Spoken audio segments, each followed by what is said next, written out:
So lastly, let's run Neil's final hours from his perspective of being inverted and then dying.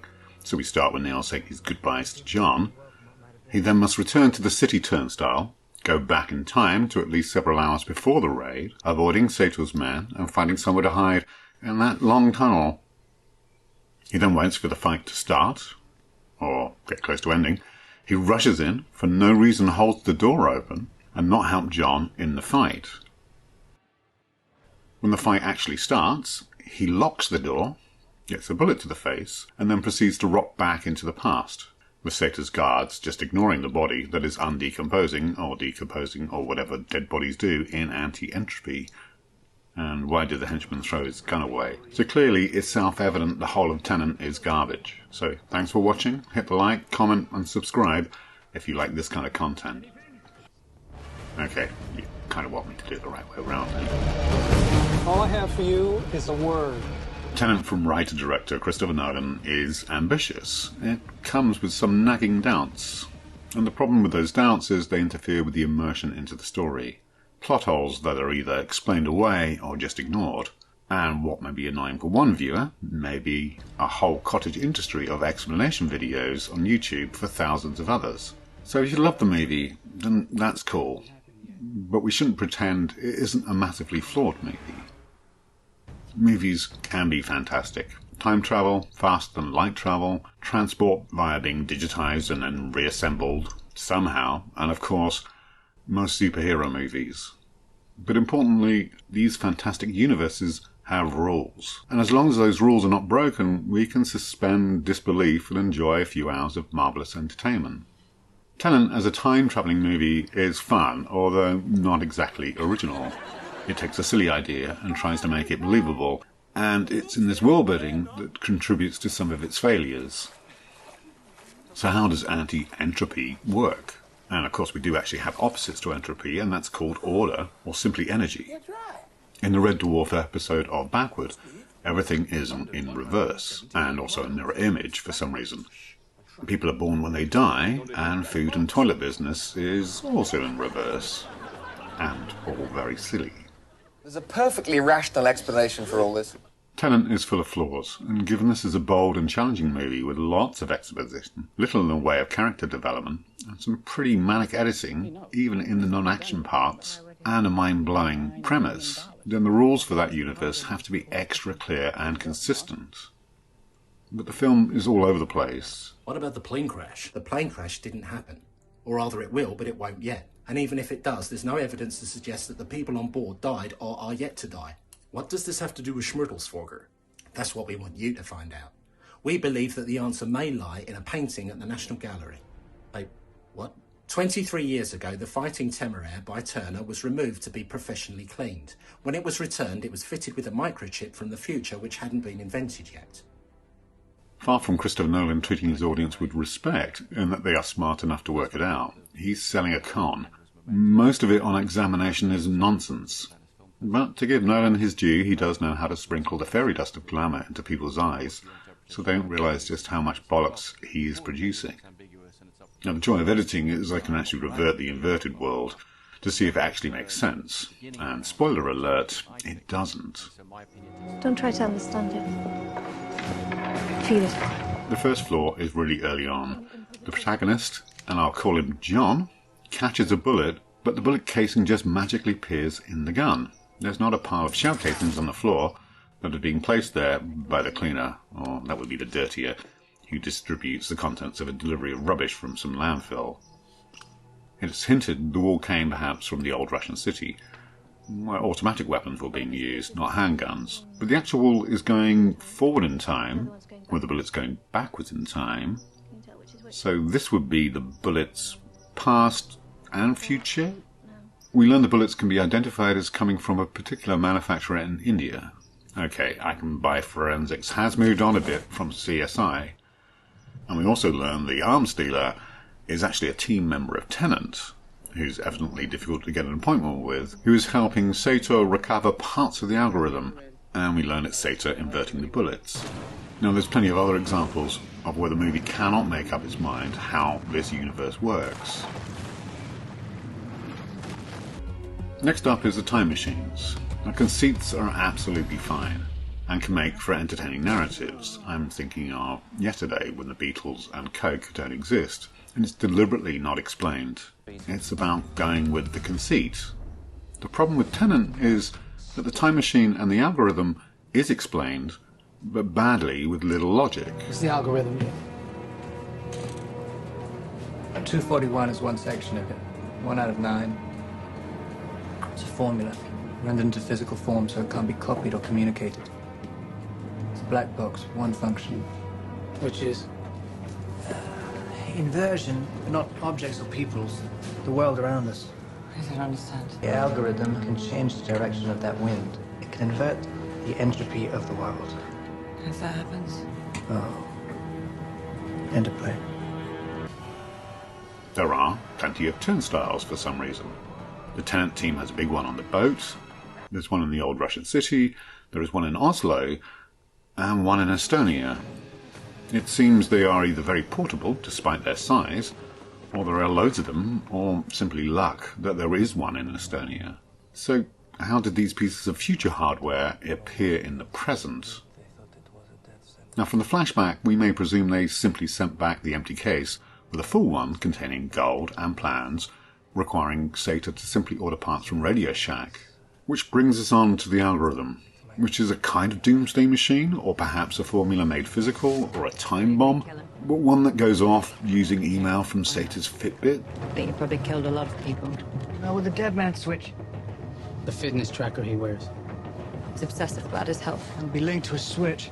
Really a simple email burst that reveals the location of the dead drop. Set the fire, it's how it stops. His death activates the algorithm. He dies, the world ends.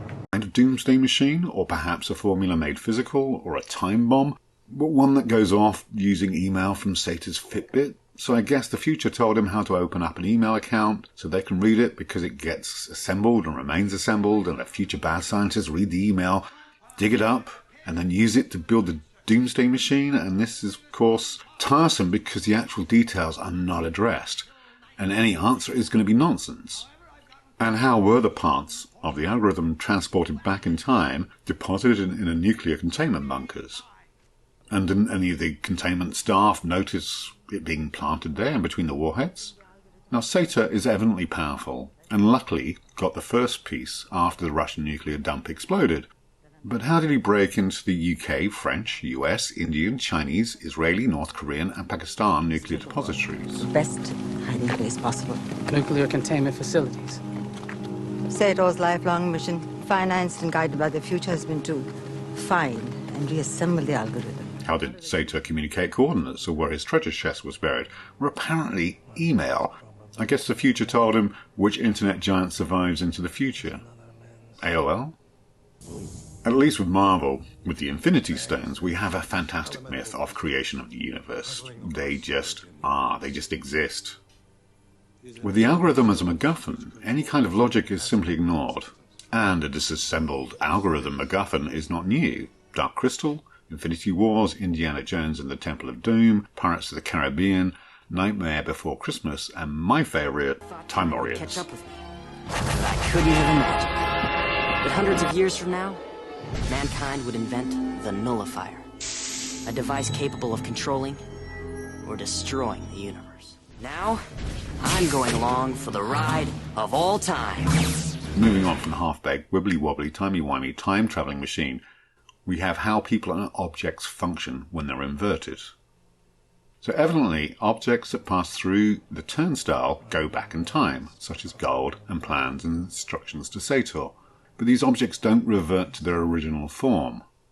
So one of the first rules of the universe that is broken is that if you meet yourself, you will be annihilated. But apparently, John stabs himself breaking the seal in his protective suit. And inverted munitions? This old city block must have been in ruins when it was built, as the blue team suck a missile out of it with their rocket receiver. And that gets more absurd. Our blue teams then sucking bullets out of the enemy and bringing them back to life. When blue team are changing rounds, are they taking a full clip and replacing it with empty magazines? Back in the John against John fight, he is injured during a fight, but then unstabbed and therefore bleeding for no apparent reason. But only when he is inverted. There is no bleeding when he's in the present tense. Oh, you know what I mean. What's the matter? I don't know, I think my ribs are cracked. And me back. Is my eye bruised? Yeah, it is. But this was done with a lot more fun in Red Dwarf. And a degree of logic. In the Red Dwarf universe, they are going against the flow of time, but are slowly normalized. And you can shoot somebody in the reverse world. What do bullets do? Do they go back in time or forward in time? It'd just be really nice if we knew what the rules were. In a backward world, do those who go through the turnstile become part of the anti-entropy universe? Because if that's the case, and they are affected by reverse time, then surely they would get younger. You start off dead, you have a funeral, then you come to life. As each year passes, you get younger and younger until you become a newborn baby. Then you go back inside your mother, who goes back inside her mother, and so on, until eventually we all become one glorious whole. Rimmer, you heard the R, one glorious whole. And we see that the rule that entropy is reversed, a fire is cold, but the fire starts in a forward position. Shouldn't it be like a puddle, a big flash, and then a trail of burning petrol, and then being lit? Although before you set fire to anything, you may notice the surroundings are not suddenly freezing. And why is the fuel exploding in the inverted world? Is it because the car is inverted, sucking out CO2 to make petrol?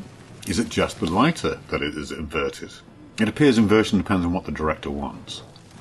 And in the reverse world, then a car would not operate if it's being driven in that entropy universe. The principle of a car piston is an explosion, just like a bullet being fired. So in a backward world, the car would create energy from entropy. This continuity is a mess throughout the movie. The ship is going forward, but the helicopters can go forward and go backwards. The cars may be able to be inverted, they can fit in the machine, but the Chinook's? So if they fly forward in time with regular non-inverted pilots, planning would be tricky. And here the helicopters must be going backwards and be inverted. They are picking up the crew after they have dropped them off back at the base. But at the end of the mission, in our world, and the beginning of Blue's mission, they are flying away. So simply having an inverted pilot allows the helicopter to defy the laws of physics? The theory of Neil being Max cannot work where people are getting younger. Although he claims to be going backwards in the universe, and that it's the end of a beautiful relationship with John, which is incidentally borrowed from the River Song arc in Doctor Who. If Neil is 34, and we'll take it as his real age, recruited at 20, he could squeeze in his PhD, if he's pretty smart, and then has 14 ordinary years of work. But if he's constantly going backwards and forwards in time, he's not just burning the candle at both ends, i.e. aging 14 years over 7 years of time travel, which would allow Neil to beat Max at 10. He is in fact aging 3 times faster. Unless, of course, he happily spent the last 7 years continually in an inverted bubble and only allowed out for short missions, and I'll explain that fully. This handy diagram explains why there must be 3 Neils, or Satyrs, at any one time if they use the time machine. Now this is important for the crappy car chase. It also calls into the question how this universe works if people age, even if they are inverted. The problem is, Nolan doesn't play by rules in this world, or even continuity rules. When they decide they need to go back in time and place to Oslo, they load themselves up in containers that have just come from there with satyrs, guns and artwork. But that container would have been opened up perhaps a few hours or days beforehand to remove the items, meaning they would be discovered. The lack of rules and lack of continuity are most evident in the literal car crash that is the inverted heist scene. Satyr appears to be heading towards the turnstile 10 minutes before the heist, meaning if he inverted himself then, he would be heading back in time before the heist ever happened. Satyr then has to wait until the heist is over. And who's he talking to? Himself? A henchman? When asking for details? So Satyr has to wait until it's over. He arrives from somewhere, and I guess he should have been watching how it all plays out. Briefly interrogates John. The cavalry turn up, forcing him to go back in time. And here's the thing, there are 2 contradictory outcomes. In one, he takes an inverted cat, who he has shot. In another, he leaves her behind and goes back in time. Now, presumably, he goes back to get a non-inverted cat from earlier. But the non-inverted cat I'm sounding like Schrödinger, is in the present, after the event has taken place by the henchman at the end of the car chase. So therefore we must start the mission with an inverted cat, although she doesn't wear a mask. To see how utterly nonsensical it is, we need to watch the chase scene in reverse, including John in the Saab, all from Sator's perspective, as being inverted. So clearly the car is inverted. You can't go very fast in reverse gear, so the car starts life parked. John and Kat get into the car. It magically accelerates. As it speeds back in time, then the inverted driver, he is wearing an oxygen mask, climbs into the driving seat after getting out of the Mercedes, along with Sator.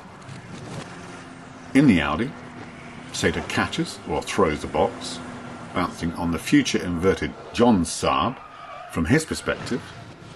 Then John's future reverse Saab does a flip for no reason. Then Sator holds the gun to Kat's head. Then Sator counts to 3 with his fingers, then winds up the window, then speeds past the Beamer, tailgating it.